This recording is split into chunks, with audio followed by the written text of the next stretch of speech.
آتے ہیں، یہ باتیں ہوتی رہی ہیں. چونکہ میں یہ بتا دوں کہ اسمبلی فلور پہ بھی مجھے یہ کہا گیا ہے، جب میں نے ادھر یہ بات کر لی کہ راستے کھلوا دیں، روڈ بند ہے، تو مجھے یہ کہا گیا کہ آپ روڈ کھل جائے گا نا ووٹ دے دیں. یہ بات ہوتی رہی ہے میرے ساتھ بالکل حکومت کی طرف سے. میں نے ادھر بہرحال کچھ تلخ الفاظ بھی ادا کیے فلور پہ، لیکن انہوں نے یہی کہا کہ آپ ہمیں ووٹ دیں، ہم روڈ کھول دیں.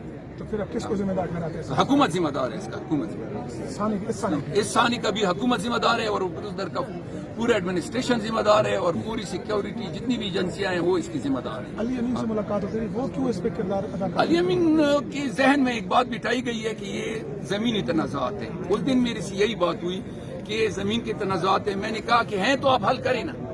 قرم ایجنسی واحد ایک ایجنسی ایسی تھی جس میں سیٹلمنٹ ہوئی ہے، باقی 6 ایجنسیوں میں کسی میں سیٹلمنٹ نہیں ہے، اور واحد یہ قرم ڈسٹرکٹ ہے جس میں پورا ریکارڈ موجود ہے. سارے لینڈ ریکارڈ جتنی بھی ہیں ریونیو کے وہ سارے موجود ہیں.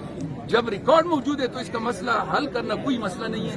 دوسرا یہ کہ میں ابھی آپ کو بتا دوں کہ مجھے چھوڑ دے، مجھے نہیں چھوڑ رہے. اب میں کل جاتا ہوں، دیکھ لیں آپ لڑائی شروع کر دیں گے. میں جب بھی جاتا ہوں امن کی بات کرتا ہوں تو یہ لڑائی شروع کروا دیتے ہیں. تو ہم آپس میں اہل سنت سے بھی میری بات ہوئی ہے، اہل تشیع سے بھی بات ہوئی ہے. اس مسئلے میں کوئی ایسی رکاوٹ نہیں ہے جو حل نہ ہو. یہ آرام سے حل ہو سکتے ہیں، اور ہم انشاءاللہ حل کروا بھی سکتے ہیں. لیکن ہمیں یہ سیکیورٹی ایجنسیاں، یہ لوگ، یہ ایڈمنسٹریشن جو ہمیں امن لانے نہیں دے رہے، یہ ہمیں چھوڑ دے. ہم خود امن 10 دنوں میں ہم امن پارلیمانی وفد